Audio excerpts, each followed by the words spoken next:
So, Doc, basically, the the primaries is just approaching, and you've been busy campaigning. But first of all, we just want to understand why you chose to represent the NDC in the Tolon constituency. Well, thank you for having me. First of all, as a member of the NDC, it is only the same party that I can represent. Just to answer your question why I choose to represent the NDC, I'm a member of the NDC, and if I want to represent any political party in parliament, it should be the NDC, of course.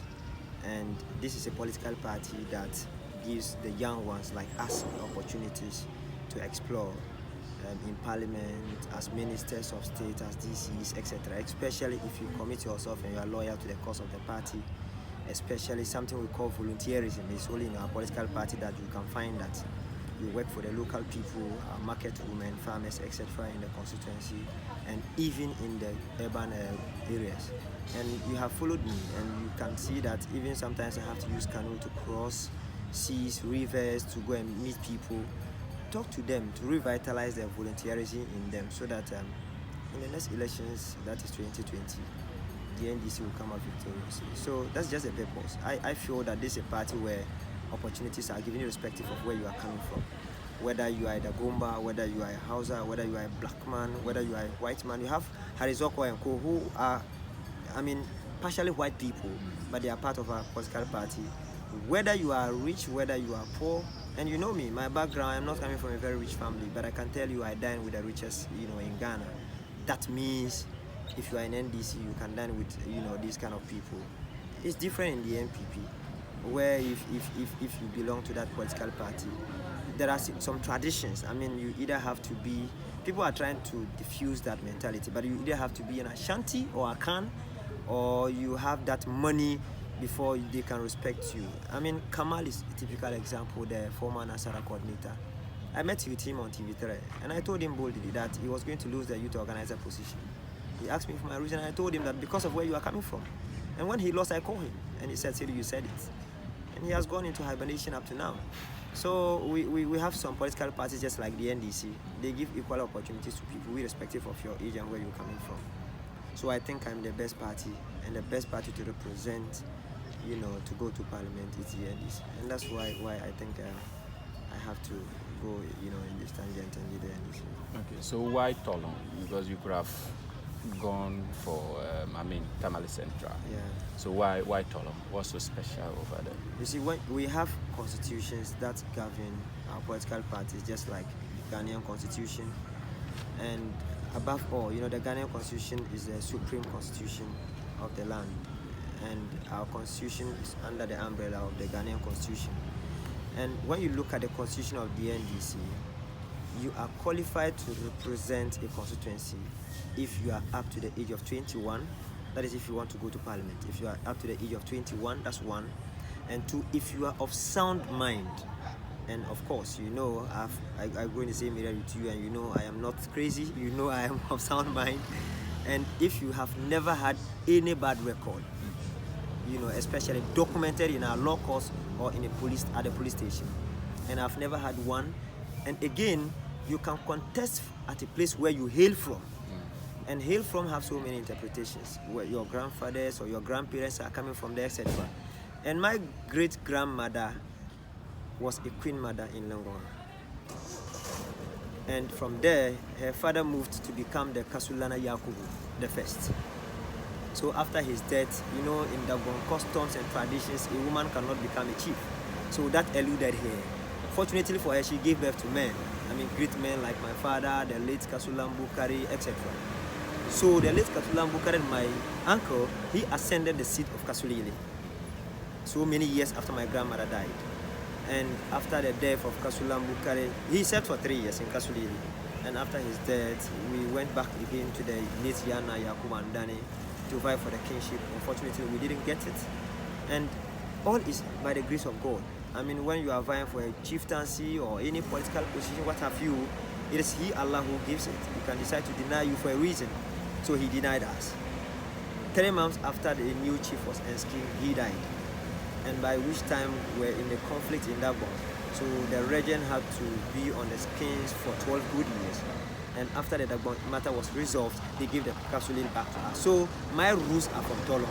And I even attended Tolong Junior High School. And I'm sure some few days ago you saw me distributing mathematical sets and pens to final year BC students in Tolong. I went to Tolong Junior High School and I went back to my alma mater to donate mathematical sets. But I was born and bred in Tamale here. And looking at the way we are developing faster in the urban areas, you compare that to the rural areas, you understand that the development of government is always centered in the cities. And if you don't know the problems of people, you cannot solve them. I am a medical person. For instance, if I refer you to go to the lab and they run a test on you, after they run the test, I'll be the best person to prescribe or prefer medication for you.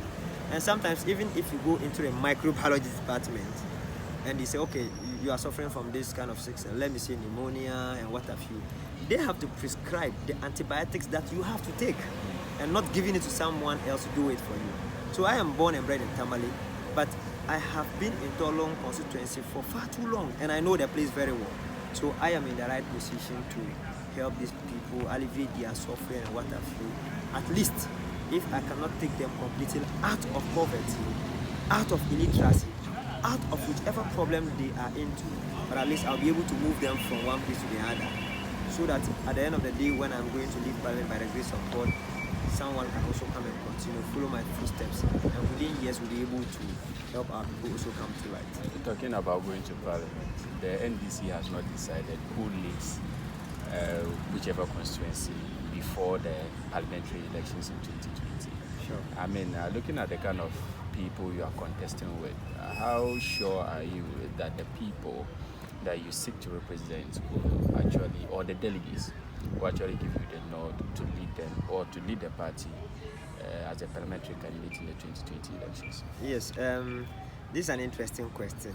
You see, first of all, I'm a homeboy.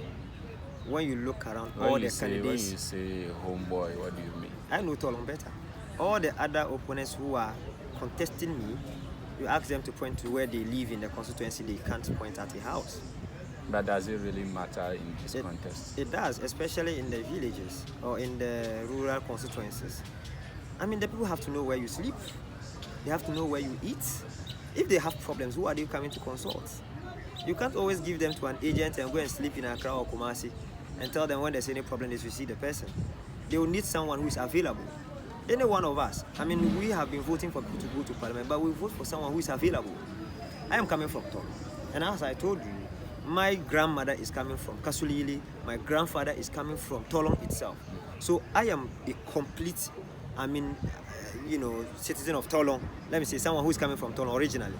And beyond that, I have gone to school in Tolong. And I know the people very well. And if you know people, then you can know how to handle them. Secondly, I know their problem. And staying with them, I have developed this love for them. And if someone doesn't love you, the person cannot lead you.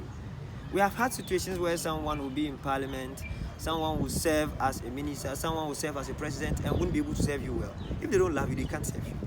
And I love these people. And two, we lost the elections on the 9th of December 2016. I went to the constituency on the 22nd of the same month, the same year. I never gave up. I went back to the constituency to give them hope that we lost the election, yes, but we are not out completely. And if you observe very well, a lot of people who never showed interest in our politics in 2006 showed a lot of interest because the dynamics that followed it. One, they were looking at the candidates, His Excellency John Dramani Mahama, for the first time that we had an opportunity to have a president in northern breed for 4 good years. And a lot of people were expecting, look, you are much based in the southern region. And people think we are ignorant, people think we don't know from our left to right, people think the preparing for or whatever, we don't understand what we call politics or development. But we had one of us who proved to the whole Ghanaians and the world at large that we can do it even better. We'll come to His Excellency the President, but sure. Let's talk about the elections first before we get there yes. and have a broader discussion. But I'm so much concerned about your popularity with the delegates, and how sure are you that they will give you the nod? I wish you could go and do your own investigation. Yesterday, I met a friend who is into these mock businesses, and he said something funny. I mean, but it is serious. Someone came and told him he's also going to contest in Tolo, and he was asking him, is it Seidu's constituency or Mutale's own? I mean, to ask whether it is Nantong or Tolo. He said, but that guy, why?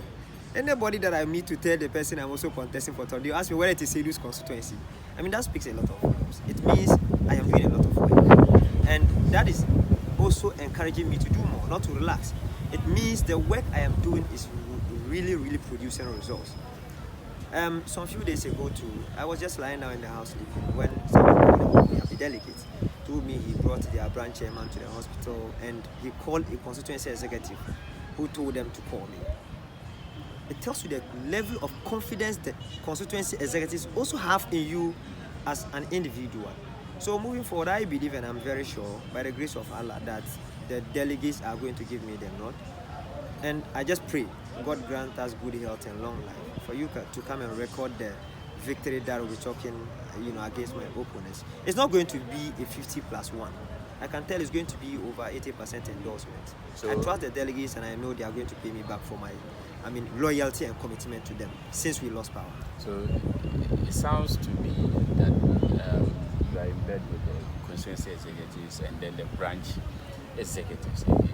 So meaning you've already secured their support, and then they are going to do what it takes for you to be the candidate who is supposed to lead the party in 2020. That means that they are not drawing a level playing field for the other candidates to contest. I mean, no constituency executive would sit now and expect us to be in opposition even after 2020. And as I mentioned earlier, politics is about availability. I am sure they might have called my other opponents who are staying in Tamale before they called me. But I gave them a swift response. And next time when they are coming to Tamale, who do you think they will call? They call me. And next time, if a constituency executive want to refer them to any reliable person, who will they refer them to? They refer to me. And at the end of the day, the credit is not coming to only Seidu Fiter, but it's also going to that executive who, through the speech or conversation to the delegate, that this person will pick your call and act accordingly. It will make the person believe that, look, this executive really have power. So, some are of the view that you are the darling boy of the former president. And then you have his support, and definitely once he's leading the party at the presidential level, definitely the delegates will also be voting for you. And as if you've already cornered the delegates onto your side with the power of the former president. You see, I'll keep saying this: loyalty doesn't go on a price. You can't buy loyalty. You can't buy commitment, and these are the most difficult things to get in this world. Loyalty is very difficult to get in this world, especially in politics, where you have a lot of betrayal. People who will help will betray you at the end of the day. People you help raise will come to fight you one day, and what have you. So when someone is loyal to you, you have no reason than to love the person, because probably the way you might have helped people who tend to fight you, it's not up to the support you have given to this young man who is so loyal to you and even want to watch the ground on which we walk on. And that's the relationship between me and His Excellency John Dramani Mahama. And two, leaders want people who tell them the truth. You can imagine a number of people who meet the former president in a day. But how many of them will meet him and tell him the truth? How many of them will meet him and tell him, you were part of our defeats? I ever told him that in his face, in the presence of his younger brother, Mr. Ibrahim Mahama. A very poor guy. What did you tell? I told him he was part of the defeats that we chalked in the last election. There were so many decisions that he made that were wrong. And that one is private. I wouldn't want to discuss it here. But I told him. I mean, it was a father and son discussion. And what was his response? He was very happy. I mean, for the first time we had an open meeting that I pointed it to him. I mean, he would have expected a person like me, someone coming from a very poor home, to go request for money, to go eat the nicest food in the house and get confused, don't know what to say, and even want to worship him, tell him all the lies in this world, to make him feel that you are, just praising him. You have praise singers, you have bootlickers who will meet a leader and will never tell you the truth. Seidu Fiter is not that kind of person. You know me. Irrespective of what will come from you, it's not about His Excellency John Dramani Mahama. It's about the NDC, the future of Seidu Fiter, the future of my children, the future of my grandchildren, the future of my great-grandchildren. So it is for this loyalty and truthfulness that the president or the former president is also giving you his support in that constituency. You see, he is not open, he's not speaking to anyone in the constituency, but he's okay with my contest. But he's doing things behind the scenes. Is he doing things behind the scenes for you? I'm not sure. I'm yet to hear from maybe his agents. But it appears there are some selected candidates that the former president is showing more support to, and you are one of such persons. Campaigning behind the scenes. And you see, that the reality is that you can't take it away from him. He openly told my mother, I want to adopt Seidu Fiter as my son. Openly. On the phone. And my mom said, I have given Seidu Fiter to you fully. He has paid my school fees. So you can't separate a person in the shadow. So I and His Excellency John Dramani Mahama are like the human being in the shadow. So you can't take it away from me. Him that he is my father. And you can't take it away from me that I am his son. So anywhere I go and you ask me, of course, I have to admit that yes, there's this relationship between us and it's no more hidden. It's an open secret. The last time he came to Tamale for this, shift match, we met at the Mariam Hotel. I took some friends to go and introduce to him. Some guys who came to support my campaign, they told me they were going to do a lot of things to support, do whatever. And I told them that they have to help the center so that it will trickle down to me. I am not a selfish person. So they should go, if they want to give the help to anyone, they should go and give it to His Excellency John Dramani Mahama as a candidate of the NDC. If through his distribution I am lucky to get my share, that's fine. But I won't take it and it will look as if, look, the onus lies on the president. If the next parliament, by the grace of God, God selects me to go there, and I don't have a president, I'll suffer. You ask any parliamentary or MP who is in opposition today, and they will tell you they are suffering, including the leader of our party in parliament, the minority leader. He's not finding it easy. It's always better, and former President Kufuor kept it well. That if you are a security man or a cleaner in power, it's better than being a general secretary in the opposition. So if your party is in power or you have a president and you are a member of parliament, you enjoy the luxury, at least even if you are not made a minister. It will be easy for you to come and negotiate to get development to your own people than if you are in opposition. So do you think that the Ghanaian populace would vote back the NDC in 2020? We were the choice, and I am still convinced that His Excellency John Dramani Mahama won the 2016 election, no doubt. But unfortunately... But President Akufo-Addo was declared. So when you say he won, I don't really understand. I'm sure my followers will not understand. Of course, politics, it goes that way. You can win an election, and if you have no evidence to show that you have won it, then you just give it up. We won it, but we don't have evidence to show that we did. But insiders like us knew we won. And let me give you an example. When you go to the Savulugu constituency in 2012, His Excellency John Dramani Mahama had over 18 to 19,000 in 2012, same as Madam Mary Bofro, who was our member of parliament, and we won.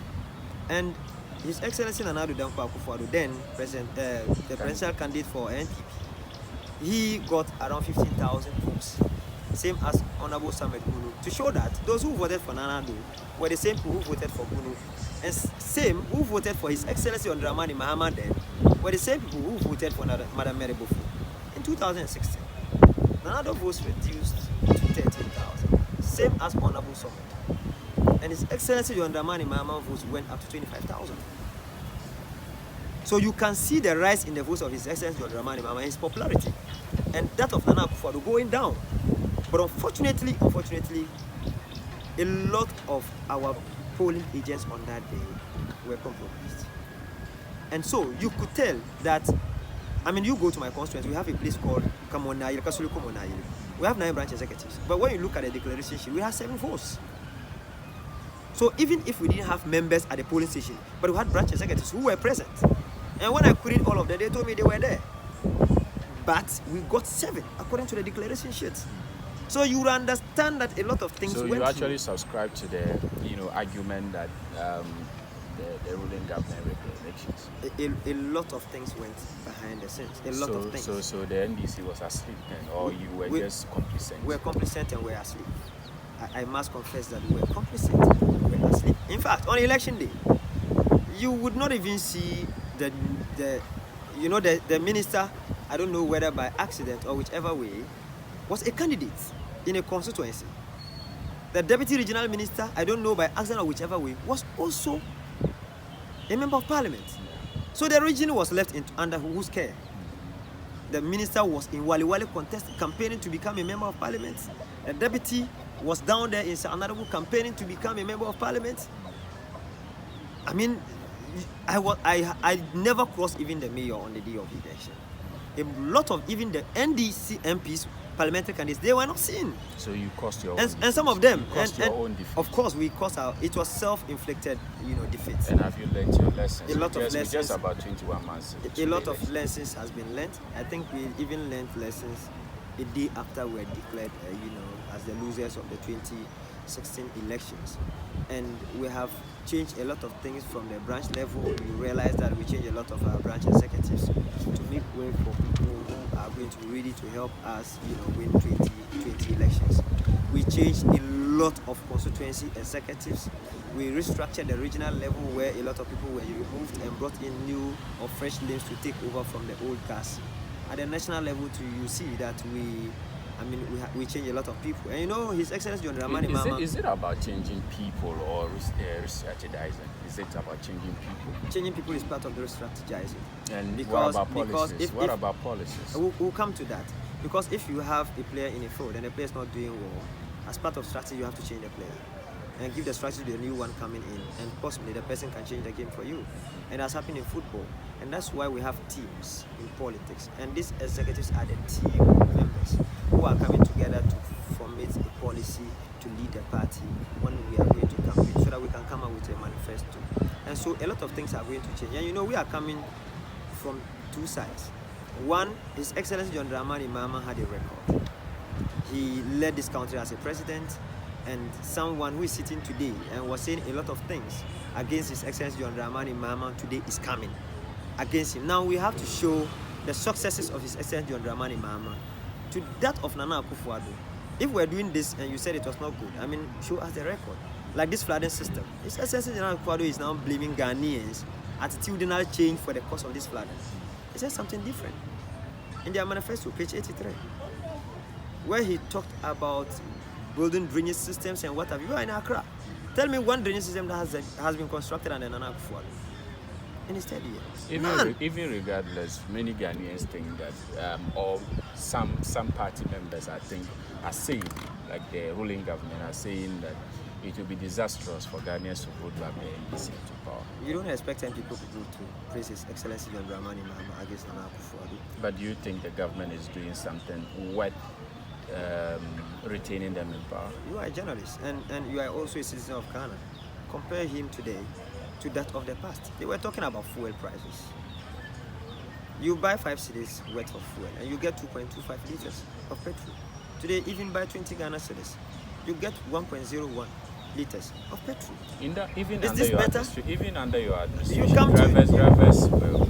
Of course, because they had not seen the Akufo-Addo's government to compare the two of us to see which one was best.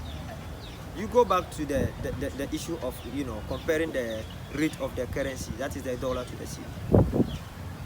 They were telling us it was going very high, using the Usain Bolt analogy to say that the dollar was running like Usain Bolt against the cedi. Today, compare. How much is a dollar to a cedi today? Foreigners who are coming to the country, they are jubilating, but businesses in Ghana are collapsing. Your government, your government also suffered. You also suffered the same fate. No company collapsed under the NDC. Mention one. Not a single company collapsed under the NDC. In fact, we're even reviving companies. Valco collapsed under the NDC. We brought back Valco. How many licenses didn't we give to flight companies? But they collapsed Ghana Airlines before they left. Commander Sugar Factory, it was there before we came to power. But they collapsed it and we came and revived it. But I think they said you didn't put necessary structures in place to run the Commander Sugar Factory. Captain Smart showed the sugar production of Commander Sugar Factory to the whole world. So what else is the factory supposed to produce? Is it gold for them to know that we're really doing something? We were told it did only once. But it manufactures sugar.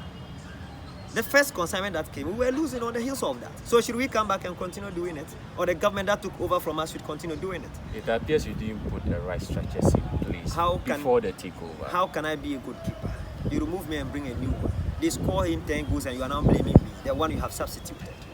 How can you do that? What kind of analogy is this? But we produce sugar. But it appears the government is actually doing a lot with the free SHS. They have the planting for food and jobs. They have the National Builders Corps, the NAPCO. They have other systems in place. It appears they are doing a lot. Do you know for the first time 13 million tons of maize has been imported into this country from Burkina Faso in the history of Ghana? Do you know? So if there was success in planting for food and jobs, they wouldn't have imported maize, commonly produced by Northerners. In the past, today we are importing them. His Excellency Nana Addo Dankwa Akufo-Addo, when they introduced this policy, that we even brought, the tractors, we brought pickups, etc., to roll before we were voted out of power, bragged that for the first time we never imported maize. The Poultry Producers President of Ghana, Association President of Ghana, came out to declare that the president is trying to throw dust in the eyes of people because I can't use lies. But in fact, if in America I would have said he lied, that they never imported maize into the country. And Diamond FM, their station, direct opposite. The day he made that declaration, they were offloading maize from Togo. So you think the planting for food has not yielded any results? Has it? If it had, we wouldn't have imported maize, common maize, into the country. So if it has succeeded, I am not sure we would have imported maize. And two, should we talk about fee-free? Anan, in the education sector, the policy of GES, a teacher to student ratio should be 35 students to a teacher. You'll be able to take care of them, you'll be able to assess them before you conduct final exams for them. But I think the situation is getting better each year. Right? You haven't seen the results yet, so you can't say. So let's wait for the results. They are yet to write exam, but engage them. Journalists have interviewed them. They went to Presec in my area, the Presby Junior High School, and interviewed the GP, the girls prefect. None of us is better when it comes to language, but you would have vomited if you had listened to the girl. So and you would expect to have an exceptional student as the girls prefect. And they say one blinded man in the country or in the locality of the blind is the king. So it means she was even the best. So and the best couldn't do anything better. Let's come back to your contest. Should you win the primaries and you go face the other candidate, that is the MPP candidate, do you think you'll succeed? The Tolan people love the NDC. It will interest you to know that we have held the seat for 20 years, NDC. Honorable Wahab came and got the seat in 2012. And he got his second lot in 2016. And I think that the people are ready for us. And when hard work is put in, just like I have started now, we will be able to recapture the seat from the New Patriotic Party. The LP is not even doing anything. Just a few days ago, as I said, when I went to wish them well before their BC exam, which took off today, he never even visited them to even give pencils out to the students. I went to Zantane and they told me that for the first time, no parliamentary aspirant or MP ever even slept with them from 92 till date.